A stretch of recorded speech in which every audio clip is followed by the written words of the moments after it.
NK9 News and Musics presents ప్రభుత్వానికి ఓ ప్రశ్న. ఇలా అయితే ఎలా అనే కార్యక్రమానికి స్వాగతం. ప్రభుత్వానికి ప్రశ్న ఏమంటే, గత ప్రభుత్వంలో సంక్షేమ పథకాల కోసమే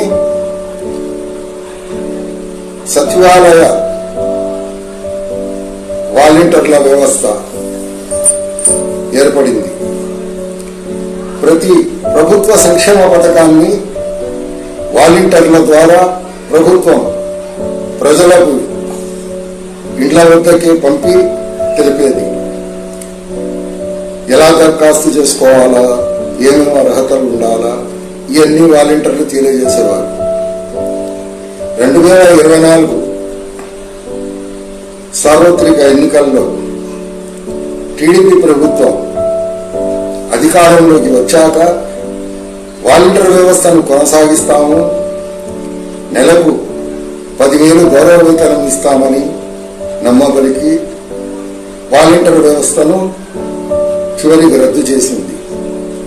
దీనివల్ల జరిగిన నష్టం ఏమంటే, సచివాలయాల ఉద్యోగుల ద్వారా ప్రజలకు ప్రభుత్వం అందజేసే ఏ సంక్షేమ పథకం గురించి సమాచారం అందడం లేదు.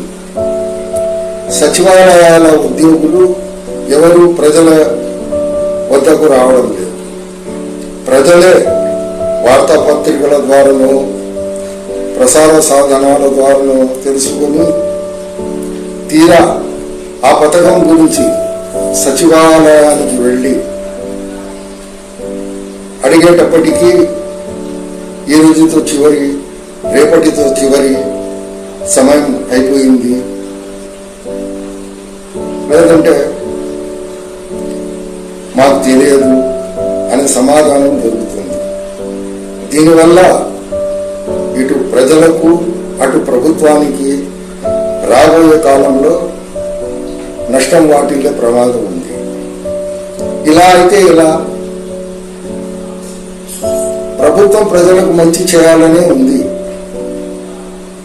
ఏమంటే సీఎంఓ ఆఫీస్ నుండి ఫోన్ వస్తుంది, మీకు నీళ్లు బాగుస్తున్నాయా, మీకు కరెంట్ సక్రమంగా ఉంటుందా, చెత్త ఎత్తడానికి మీ వీధుల్లోకి పారిశుద్ధ్య శాఖ వారు సక్రమంగా వస్తున్నారా, ఈ ప్రశ్నలు అడుగుతున్నారు. కానీ ప్రభుత్వం అందజేసే సంక్షేమ పథకాలు సక్రమంగా అందుతున్నాయా, మీ ఇళ్ల వద్దకు సచివాలయ ఉద్యోగులు వస్తున్నారా, ఇటువంటి ప్రశ్నలు అడగడం లేదు.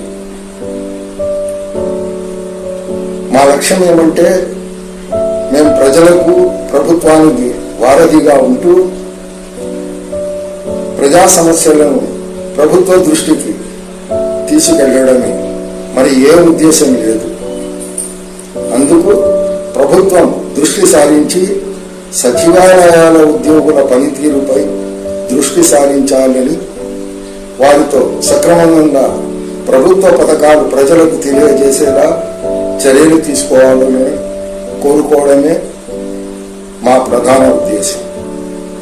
నమస్కారం.